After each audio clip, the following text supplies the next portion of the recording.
Hey everyone, I'm Joshua Orro, the Mustang Prince, and welcome to Mustang Prince Orro Reports.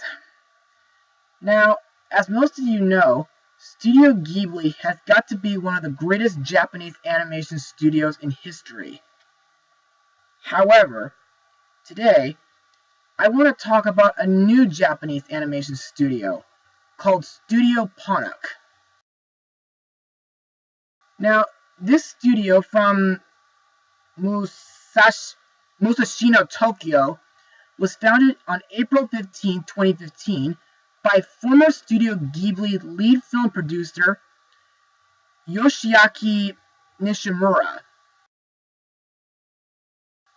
who worked on Howl's Moving Castle and was nominated for the Academy Award for Best Animated Feature in 2014 for The Tale of Princess Kaguya.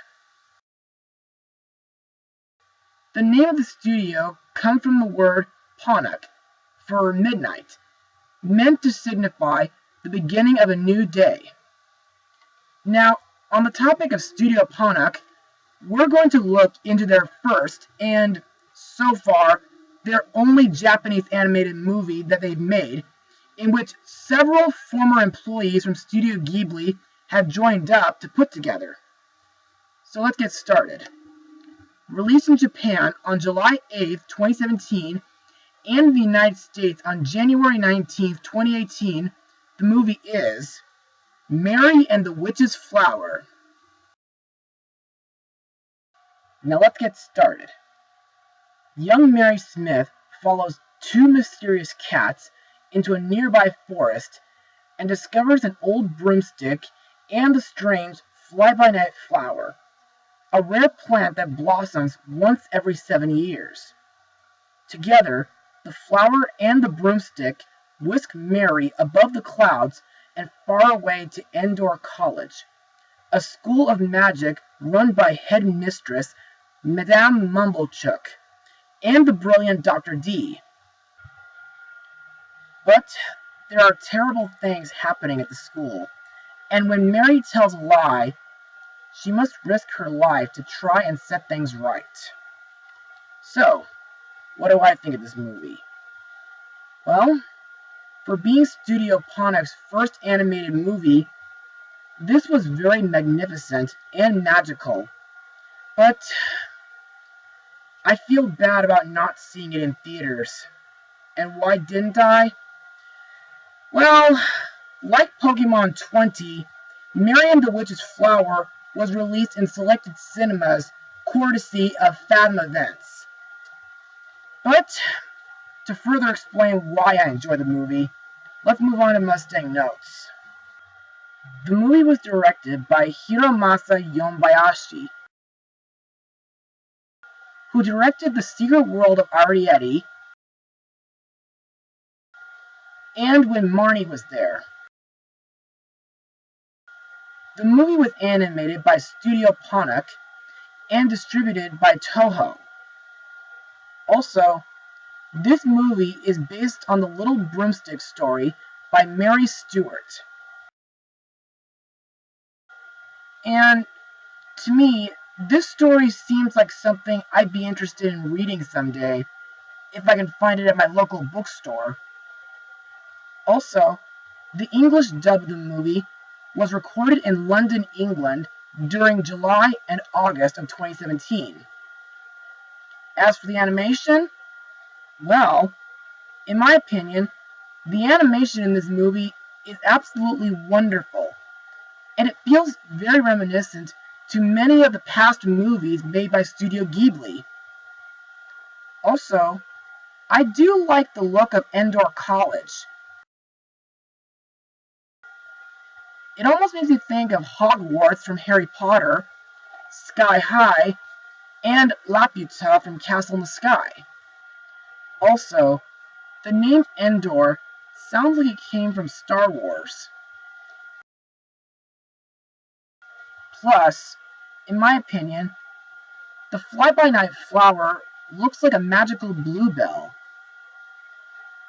Also, I do like the many magical things that happen in this movie, including the scenes where Mary flies on her broomstick. In fact, these scenes made me think of Kiki's Delivery Service. So, I guess that's all I have for Mustang notes. So, let's move on to the characters and the voice actors. And just to remind you guys, we'll be looking at the English cast for the movie. Our main character, Mary Smith, is voiced by Ruby Barnhill, whom I've talked about in my blog of Steven Spielberg's version of the BFG. And she'll be in the upcoming Princess Emmy movie. Mary is a 13-year-old girl with huge curly bushy red hair, which she doesn't like.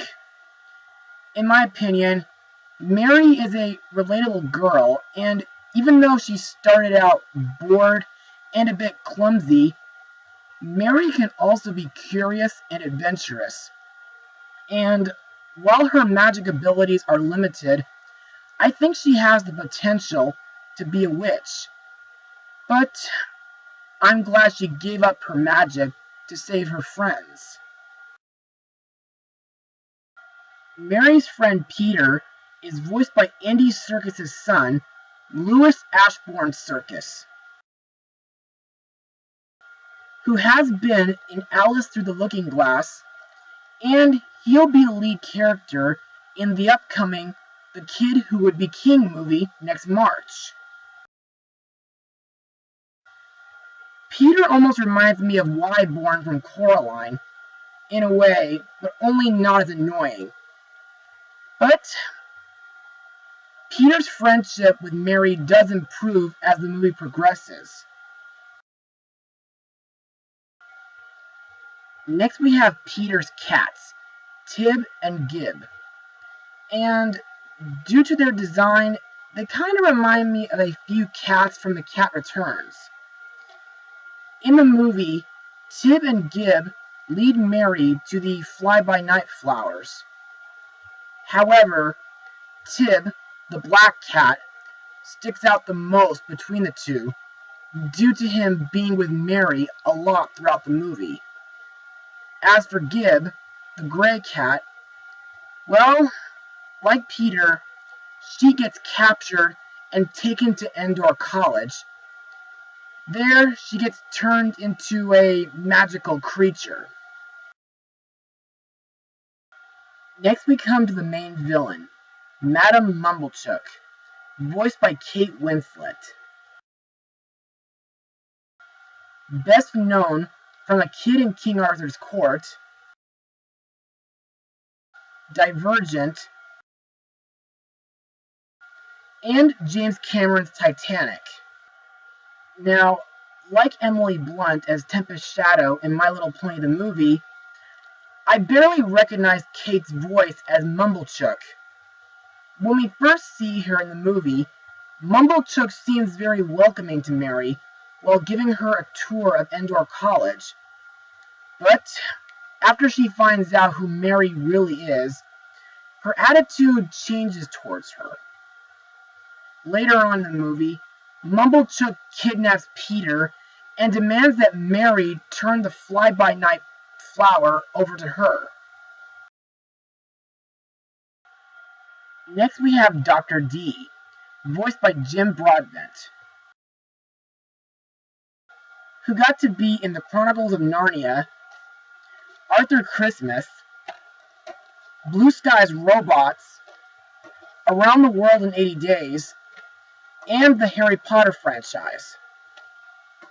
Now, this character is a chemistry teacher at Endor College. Due to Mary having the ability to become invisible and her red hair, Dee is convinced that she is a prodigy.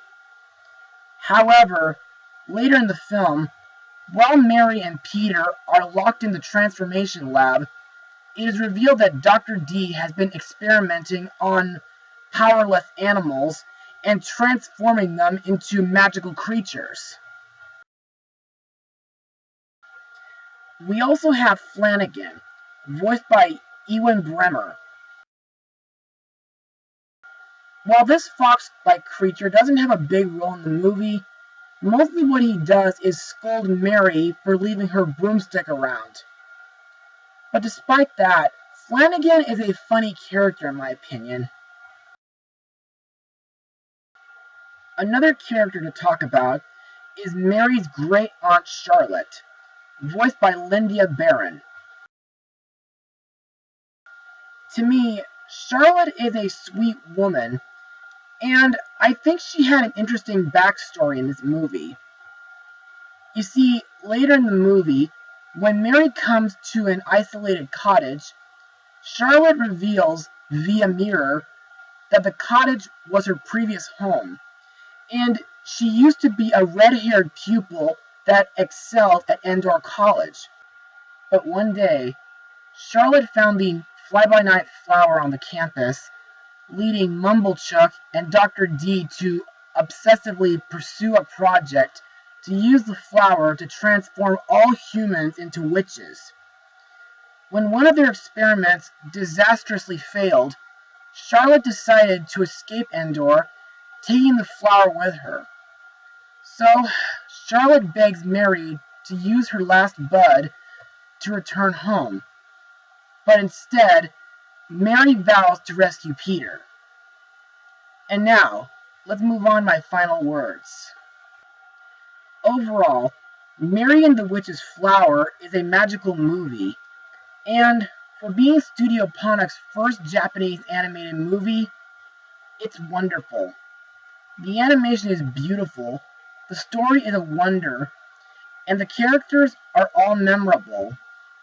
Also, this movie makes me want to read the Little Broomstick story once I find it online or in my local library. Also, if Studio Ponoc is watching this blog, I want to tell them that I look forward to more movies from them in the future. As for my rating, I give this movie a full 100%. Well, that's it for today, everyone. Be sure to join me again next time, because next, I'll be returning to Jurassic World on my own. Mustang Power.